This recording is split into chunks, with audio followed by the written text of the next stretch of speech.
There's a growing segment of people in the wellness world who are done with the passive experience of being told what to do, what to eat, what to practice. They want to feel something. They want to be moved, fed, inspired, and connected all in one room. And the businesses building around that shift, they're carving out some of the most loyal communities in health and wellness space right now. Today, we're talking about one of them. Welcome to the Practice Pulse. I'm your host, Nancy Margrit, founder of Optima Pro AI. This podcast is dedicated to the innovators, practitioners, entrepreneurs inside the health, wellness, and longevity space who are not just doing good work, they're building something. Each episode, we pull back the curtain on how these businesses actually operate, grow, and evolve. Because as we always say, innovation creates possibility and implementation turns it into growth. Let's get into it. My guest today is Claire Klein. She's the founder of Clear Blue Sky Retreats. Claire is a lifelong yogi whose path took her through a decade-plus career in the food industry, including sales and advocacy for plant-based consumer brands, before a life-changing retreat at Esalen in Big Sur. And that cracked something open in her. She went on to complete a 200-hour yoga teacher training with a renowned teacher, Janet Stone, and then did something really cool. She combined everything she knew, yoga, food, community, creativity, into an experience brand unlike anything else. Clear Blue Sky Retreats is exactly what it sounds like, a breath of fresh air. Claire, welcome to the Practice Pulse. Thanks, Nancy. So happy to be here. Good. So let's go back to that moment at Esalen with Janet Stone, because I think that story is really the origin of everything. I know you have like a vast background that kind of led up to that, but what happened in that room that made you realize that you had to build something yourself? Well, it's funny. I actually had visited Esalen a couple years or maybe a year prior to that in my role working for a tea company, and we sold the tea to Esalen. And then so I got to go for work and I got to see this magical place. And it is, I mean, when you step foot there, it actually is like holy sacred ground for the Native American tribes that live there. And you just can feel the energy the second you get there. And so after that visit, I had talked about wanting to do a retreat there. And my husband got it for me as a birthday present. And originally I was thinking, oh, I was going to do like a writing retreat. There were all these different retreats. And then a lot of them were sold out. And I ended up on this retreat with Janet Stone. And it's just amazing how that started me on the path. If I hadn't gotten into that specific yoga retreat, I would not have discovered her training that I could do, which would fit into my schedule as a working mom. And so I went on this magical experience at Esalen. Janet is an amazing teacher, and she just brought an amazing group of people together. It wasn't just her either. It was also DJ Drez, who's an amazing musician, and Marty Necco, who's also a teacher. And it was just the experience really showed me what a retreat can do and how life-changing it can be. Awesome. So you describe Clear Blue Sky as a celebration of connection, creativity, and joy. That is a very specific feeling that you're going after. Who is this person? What type of person is this built for? And what does their life look like before they walk through your door? And then what's that transition look like maybe after? So just like me, I had never been on a retreat before I went to Esalen. And we spend so much of our lives, especially as busy working women, moms, just with our heads down and going through the motions and not taking this time to either have a moment of self-care, but I think even more importantly, have this time to reflect and to think about our choices and if we're on the right path and if we're living our life to the fullest in the way that we want to be living it. So that is who I'm hoping will walk through the door, people who are looking for some degree of transformation, who, want to feel inspired, not necessarily like they need to quit their jobs or burn their life down, but something they want to shift something. And even if it's just a small habit that they begin after the retreat, that can be so powerful in creating the life that they want to live. That's great. And you're really combining a lot of different areas. You're weaving together movement, food, art, journaling, community. Why did that combination feel essential to you versus just doing like yoga classes? Yeah, it's just me combining all my interests. It's how I live my life. I actually went to art school Oh, for that's awesome. college and I love making art. And I never pursued it as a career or thought that I was going to, be able to make a living selling my art. But I think the act of creation is vital. And even people who don't think that they're artists or don't think that they have any talent in that space, the second that they start using watercolor, it's like you revert back to that, childhood self, and you can play, and it can open up new pathways in your brain, I think. And then the food element, of course, is very important to me. That's what I built my career on before I made this shift. And I just think that having delicious food makes people want to come back for more. And having plant based food shows people what, a vegan meal can be, and that it doesn't have to be a punishment, and that, they can incorporate this food into their lives daily. And yeah, and then the aspect of journaling is really just for that reflection, and to be able to take that moment and with yourself to connect with yourself. And then over the meal and throughout, sharing, you get to connect with the others in the space. And that is so powerful, to really take a moment to connect with yourself and then share what you've learned about yourself with someone else. I had a woman at one of my last retreats say that after, she started sharing about something she journaled, she's like, I realized I need therapy, because just the act of sharing it with someone else was so powerful, like having a really meaningful conversation, which you don't get to have in your day to day life. How often do you have these prompts where you're asked to share something a little bit beneath the surface? And so that can really open things up for people as well. Yeah, that can definitely be a powerful process, and especially when you're in such an intentional space like a retreat. So, walk us through what a clear blue sky experience actually looks like from the moment someone arrives to the moment that they leave. What are you intentionally creating for them? So as you know, I've done a few different formats. I've done a lot of 1 day events. I've done some really shorter classes plus breakfast. That's one of my favorite things to do just here at my house. I'll do a yoga class and a breakfast. And then I've done my international retreat in Mexico. And I would say the thing that really, I think all of them start with welcoming people in and having a chance for people to connect with each other, so that we're not just sitting there as strangers, but immediately people already start to know each other from the get go. I usually like to have a printout. I just feel like that makes, a space and something that people can return to afterwards, that has the journal prompts, maybe, a poem. I included a recipe for bath bombs for my mother daughter retreat, so that they could take it home and do that on their own. So something that they can take from the experience. And then, yeah, just having some movement, having a moment of reflection and journaling, having a meal that we get to share together. Those are really the elements that come together in every single one of my events. Yeah, that's beautiful. So you've talked a lot about your plant-based meals, which I'm super excited about because I love the challenge of let's make vegan taste good. And this is a huge part of what you do, and you take real pride in showing people that vegan food can be memorable and satisfying. It change kind of what people walk away with when they come to one of your retreats? Yeah, I think this is something I'm so passionate about. And interestingly, I am not 100% vegan in my day to day life. I find, it's hard for me. It's to be all or nothing. And I have kids and I have friends and family that I enjoy to go to their houses. And it's just, as a lifestyle, it's too constrictive for me.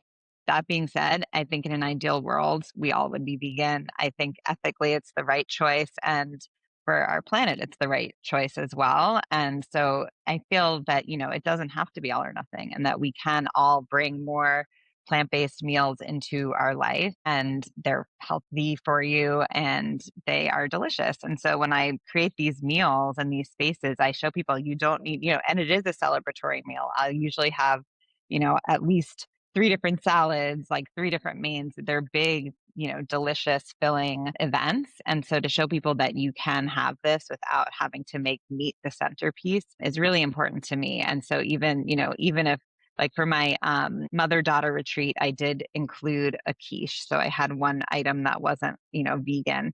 But I think just showing that, like, a plant based meal can be really delicious and satisfying is a huge mission of mine, without making it like the front and center Mhm. selling piece of the event. Right. Awesome. So When you're doing these events, because you're hitting so many different aspects, are you bringing in other collaborators like yoga teachers, chefs, artists, creators, or is this something that you're facilitating solely on your own? Yes, I usually do bring in friends to help. For my first event, I had a lot. I had another yoga teacher, I had an art teacher, I had someone helping with the food. And frankly, it made me realize I don't need that much help. I think I was afraid to, take the reins in a way. And that was my comfort was to have all of my friends helping me. Mhm. Now I've sort of streamlined it, and for most of my other retreats, it's just been me and one other friend. But it's much more fun to do it with a friend. It's good to have the support, and I think, depending on what the content is, that person can really bring a lot of value. I had actually a therapist who specialized in the mother-daughter relationship help me with for the mother-daughter Oh, retreat, and that's that was awesome. just so invaluable. I mean, she brought so much expertise that I didn't have. So just finding someone who can balance what I bring is really, I think, valuable for the experience. That's extremely valuable. So you do have you have a range of events. You have your one day or one meal events, and then you have your full retreat in Mexico, your mother-daughter experience.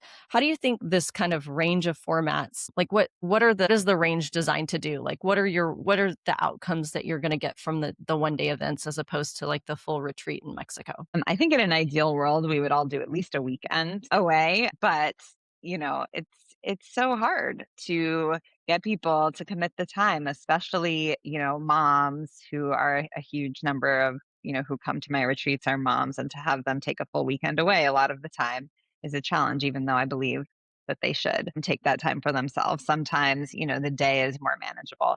And so, even just having like 6 hours where you're not looking at your phone, you're not taking care of someone else, you're not checking things off your to do list or running errands, but you're actually taking that time to reflect and to be with yourself and to connect with others. That is great. So I kind of just try to make events that are bite sized for people who can, so they can fit it into their lives. And I mean, even just yoga and breakfast for me, it's the same thing. It's a pause that you're taking in your day before you go on with the rest of your day to have that self care and to check in with yourself and see what's going on and make sure that you then move forward through the rest of the day with the intention that you want to bring into the day. So you're teaching at a studio, you're running retreats, and now you're even exploring some Substack stuff. So you're essentially, running a service business, an experience brand, and starting to build a content platform all at once. What does your version of sustainable growth look like right now? And what does the next chapter need to feel like for you? I am figuring that out as I go. The Substack is something I'm very excited about. And what I love about it is that it's a weekly structure, and my classes are also a weekly structure. I teach the same classes every week.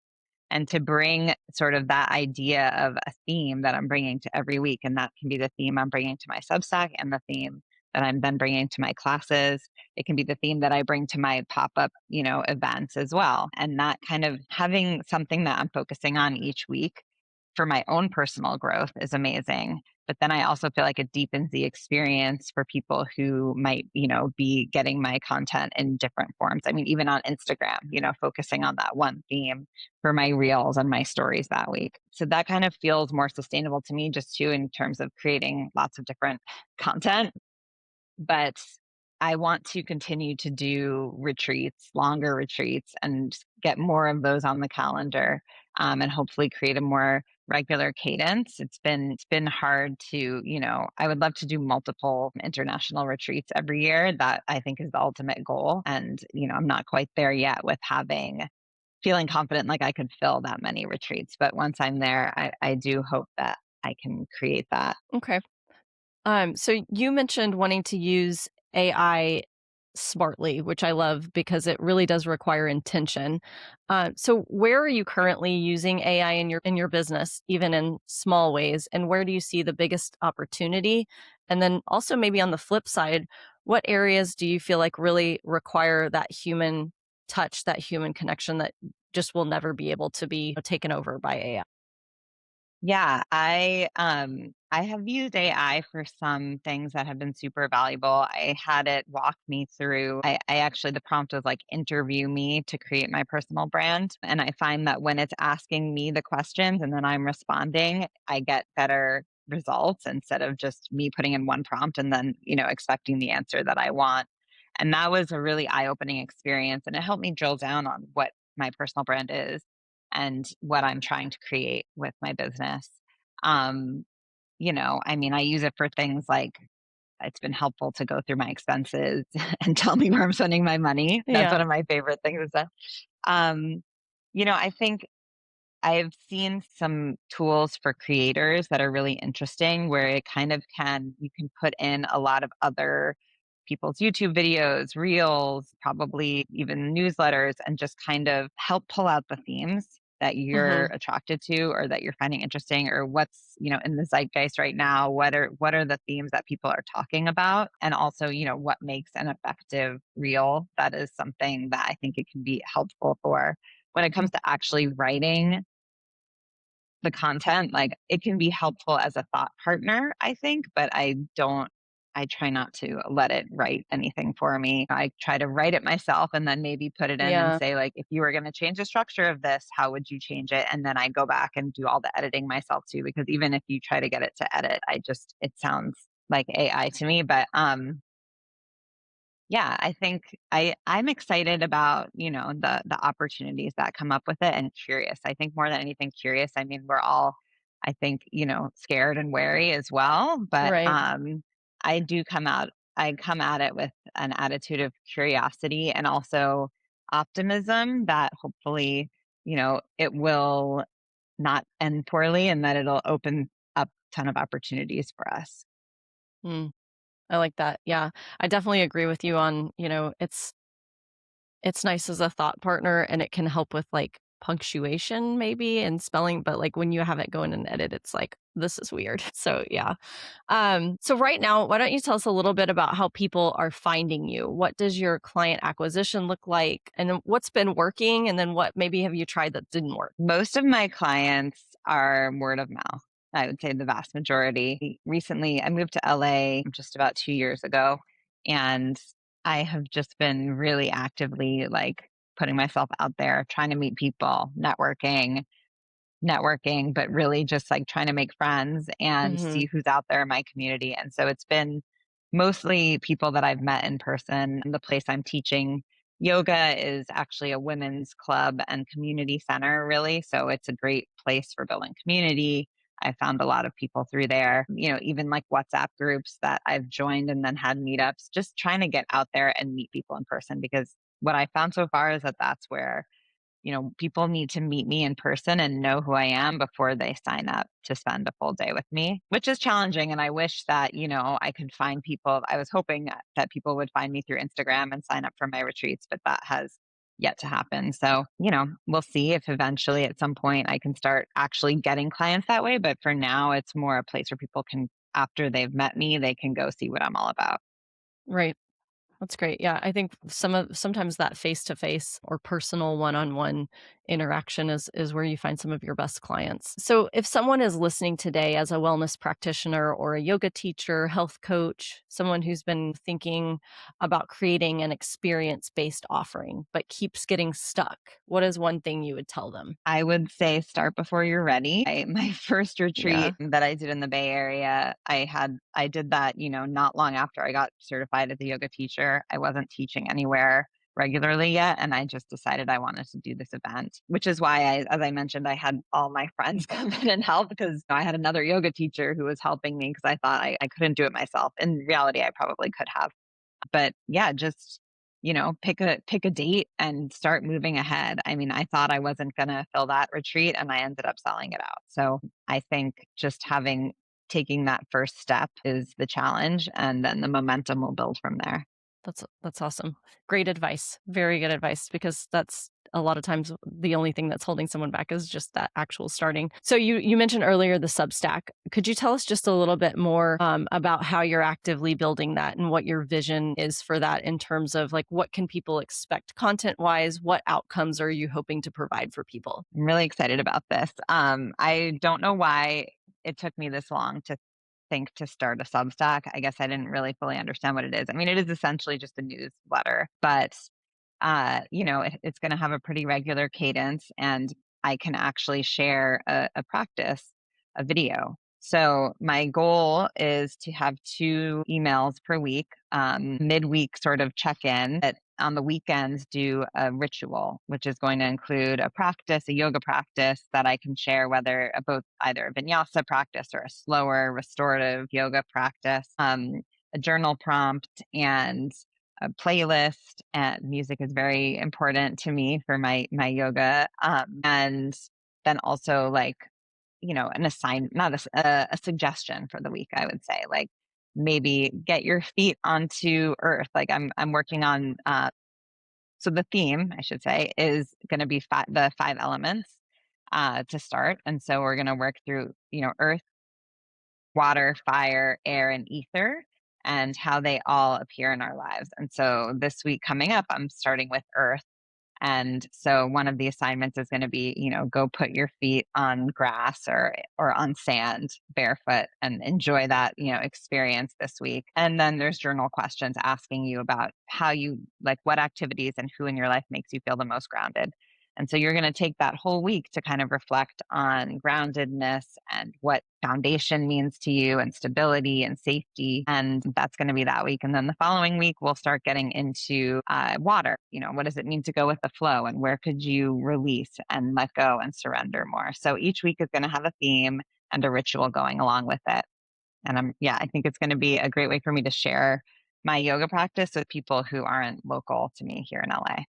That's beautiful. I love that that setup. I think that's a beautiful way for people to really engage and dive a little deeper and have that connection in a more structured way, and having almost like an accountability partner for that. Because I think sometimes we get, especially as moms, or especially when you're a mom and a founder or a business owner, taking that time to really slow down and be intentional about your reflection, or even just silence and holding that space is something that we forget to do. And it's good to have that, reminder. So that's awesome. Absolutely. So last one before the lightning round, for someone who's never been on a retreat before and is on the fence, what would you say to them? So most of the hesitation I get is around the yoga part. I'm always trying to get people through the door who don't think that they like yoga. So I'm just trying to convince people that yoga is for everybody. You don't have to be flexible. You don't have to be strong. If you feel like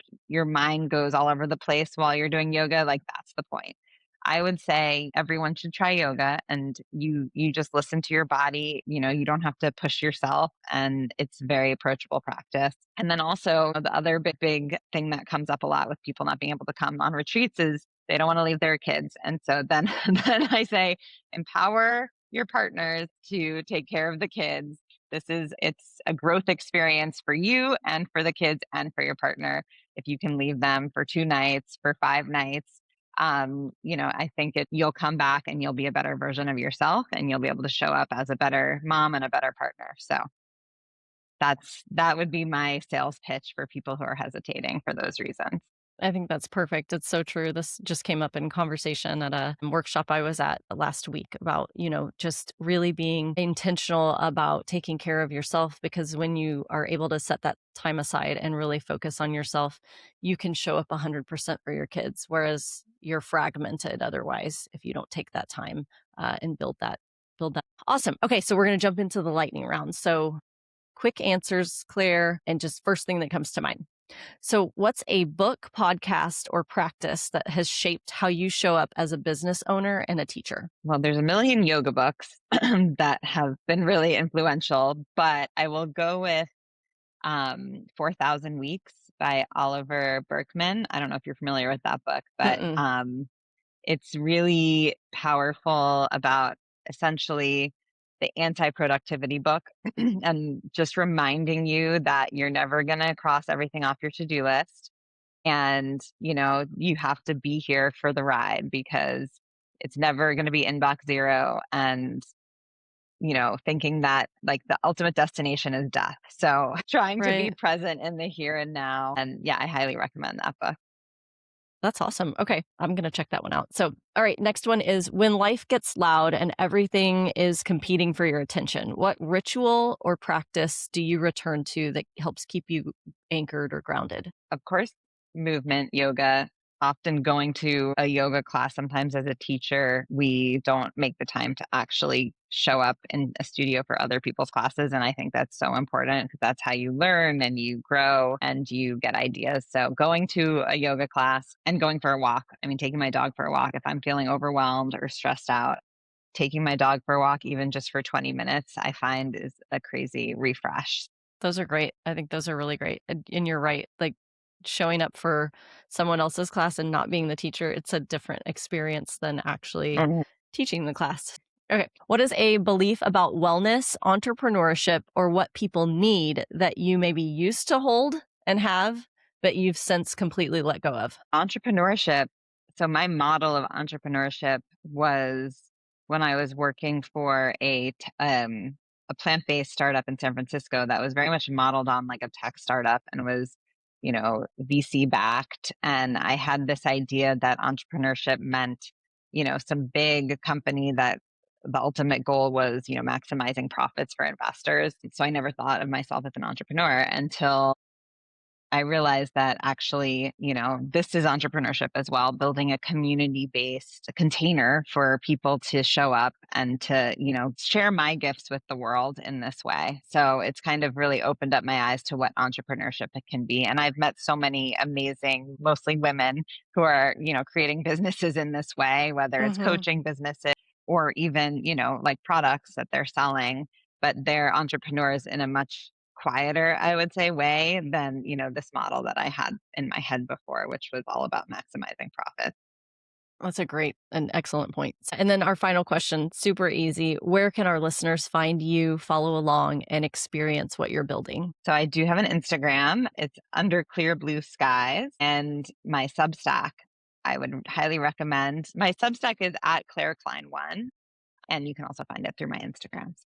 Perfect. Also, awesome. And we will also include in the show notes those links to those things and then also your website, Awesome. clearblueskyretreats.com. And Claire, I just want to thank you for being on the podcast. I really appreciate you taking the time to really dive into a little bit about what you do and your background. It's been very conversation. I love what you're building, the intention behind it. And it's a real reminder that business can be built around joy that's not small. It's actually like the whole point. So thank you so much for being here. I appreciate it. Thank you. To everyone listening, if you enjoyed this episode, please share it with someone in your world who is building something meaningful in the wellness space. And if you'd like to learn more about innovations in the health, wellness, and longevity space and how these businesses are growing, make sure to like and subscribe to the Practice Pulse. We'll see you next time. All right.